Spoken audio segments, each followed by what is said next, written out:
The 17 News at Sunrise podcast is brought to you by Clinica Sierra Vista. Welcome back to the 17 News at Sunrise podcast, where we share your news on your schedule. Working in the spirit of the Golden Empire, this is 17 News at Sunrise. Good morning here at 5 a.m. Thanks for waking up with us. I'm Maddie Jansen alongside Alex Fisher. Our time now is 5:03, and this morning, parents and teachers across the county and across the state plan to pull children out of school today. It's an effort to protest the addition of the COVID vaccine to the list of vaccinations required for children to attend public school. 17's Chris Burton joining us live from the Kern County Superintendent of Schools office this morning with more. Chris? Good morning, Maddie. Well, we're expecting to see a crowd here at the KCSOS office later this morning. Parents and teachers opposed to the vaccine requirement will be making their voice heard.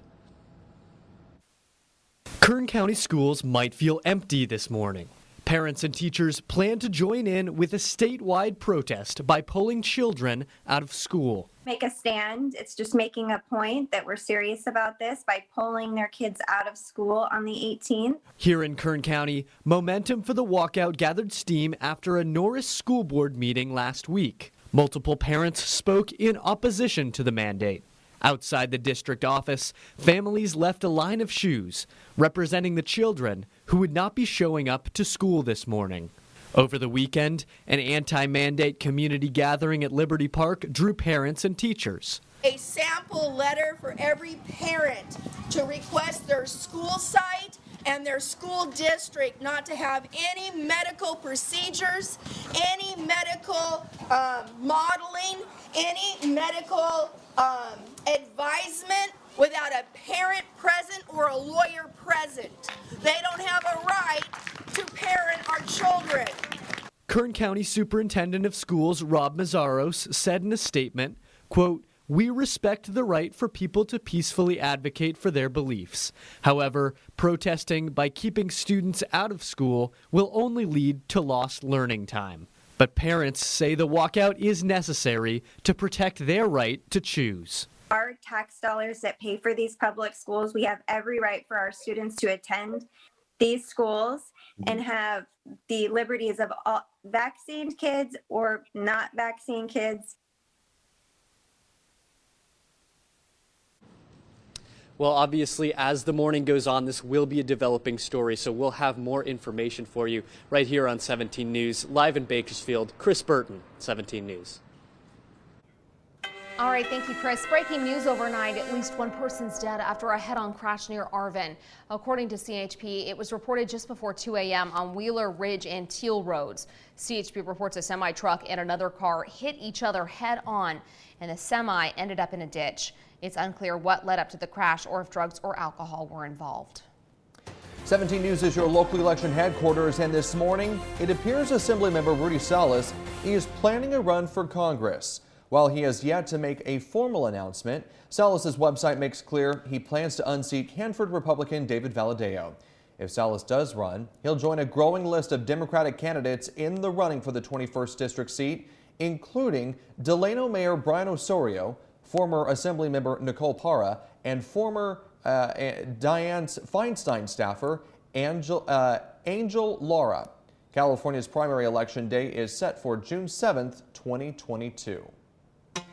From our 17 News follow-up file this morning, another month gone by and still no sign of the missing California City boys Orrin and Orson West.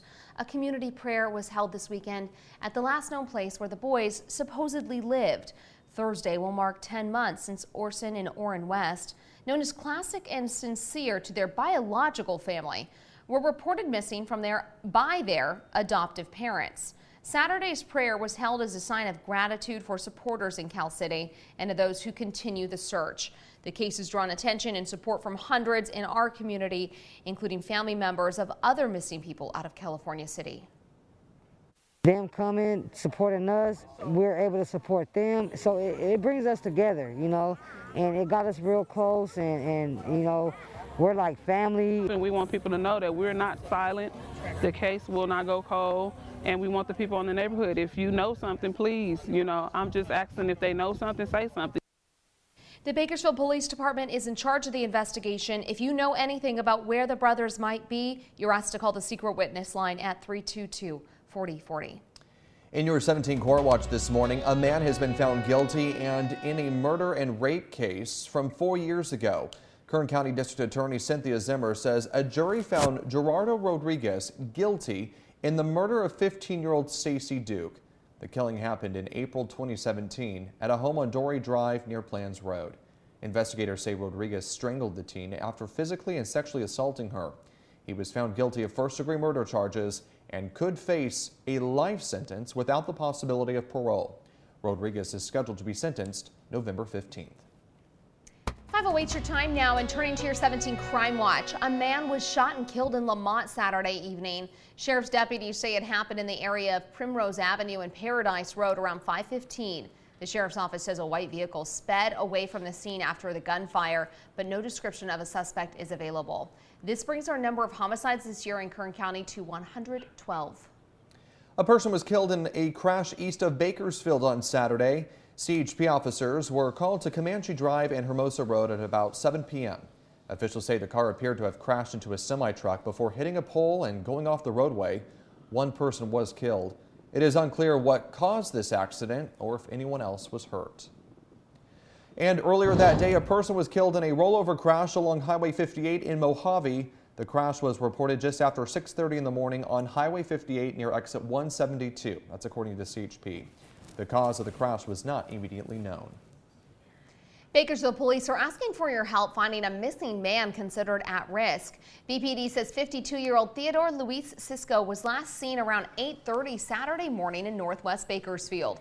Cisco 6 feet 4 inches tall, 280 pounds, with black and white hair and blue eyes. He was last seen driving a white 2019 Ford pickup truck with a California license plate that reads CBD CEO. If you know anything about his whereabouts, you're encouraged to call BPD at 327-7111. And recapping our top stories on this Monday morning, at least one person is dead after a head-on crash near Arvin. According to CHP, the crash was reported just before 2 a.m. on Wheeler Ridge and Teal Roads. CHP reports a semi-truck and another car hit each other head-on. No word yet what led up to the crash. This morning, it appears Assemblymember Rudy Salas is planning a run for Congress. While he has not made a formal announcement, Salas's website makes clear he plans to unseat Hanford Republican David Valadao. If Salas does run, he'll join a growing list of Democratic candidates in the running for the 21st District seat.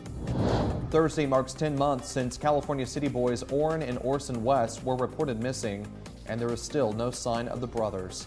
A community prayer was held this weekend at the last known place where the boys supposedly lived. Anyone with information on the brothers is asked to call the secret witness line at 322-4040. This morning, 17 missionaries, 16 of them American, remain missing in Haiti. They were kidnapped Saturday as they visited an orphanage. 5 of the kidnapped are children. NBC's Chris Pallone has more on the efforts to win their release. Maddie, good morning. The State Department says negotiations are underway as violent gangs in Haiti assert more control following the assassination of that country's president back in July. This morning, the search for kidnapped American missionaries in Haiti is ongoing. They were taken Saturday near the capital of Port-au-Prince while visiting an orphanage. The Ohio-based Christian Aid Ministries posting on its website, the group of 16 U.S. citizens and 1 Canadian citizen includes 5 men, 7 women, and 5 children. Join us in praying for those who are being held hostage. Kidnappings and killings in Haiti have been on the rise after the assassination of the country's president in July. Armed gangs are believed to control about half the city of Port-au-Prince. They've been walking into churches to kidnap pastors and parishioners on Sundays in broad daylight. Police say the group responsible, 400 Mawazo, is the same gang which abducted 5 French priests and 2 nuns in April. they were ultimately released.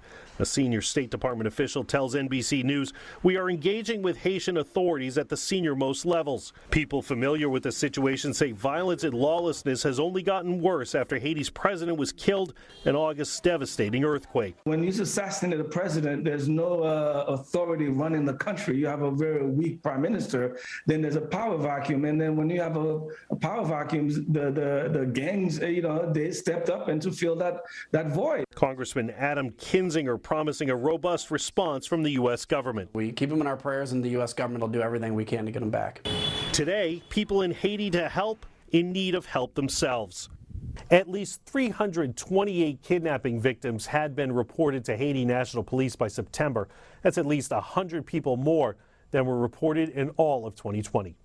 In Washington, Chris Pallone, 17 News. Former President Bill Clinton left UC Irvine Medical Center yesterday after spending 6 days fighting a urinary tract infection. He stopped to wave at journalists and even gave a thumbs up when asked how he was feeling. The former president stopped to shake hands with those responsible for his care during his stay at the medical facility. According to a statement from his spokesperson, President Clinton is very grateful for all the excellent care he received and thankful to the many well-wishers. He was in Irvine to attend fundraising events for his foundation before falling ill. The Coast Guard and the National Transportation Safety Board have identified a party of interest in the Orange County oil spill. Investigators boarded the Mediterranean Shipping Company, or MSC Danet, Saturday in the Port of Long Beach. They determined that on January 25th of this year, during stormy weather, the vessel dragged its anchor in close proximity to a pipeline, which was discovered to be the source of the oil spill earlier this month. The Coast Guard has Dordelas Finance Corporation, the owner of the vessel, as a party of interest in the investigation. The designation provides the owner and operator of the vessel the opportunity to be represented by counsel to examine and cross-examine witnesses and call witnesses who are relevant to the investigation. And now to some breaking news just into our newsroom. We learned just about 15 minutes ago that General Colin Powell has died from COVID-19 complications. The 84-year-old former U.S. Secretary of State made history by becoming the first African-American to hold the position. He was appointed by President George W. Bush and served from 2001 to 2005. In a statement, his family said, quote, "We want to thank the medical staff at Walter Reed National Medical Center for their caring treatment. We've lost a remarkable and loving husband, father, grandfather, and great American." His family said the general was fully vaccinated. Working in the spirit of the Golden Empire, this is 17 News at Sunrise. The 17 News at Sunrise podcast is a production of KGET and Nexstar Media Group. For more on all of the headlines in today's show, head to kget.com.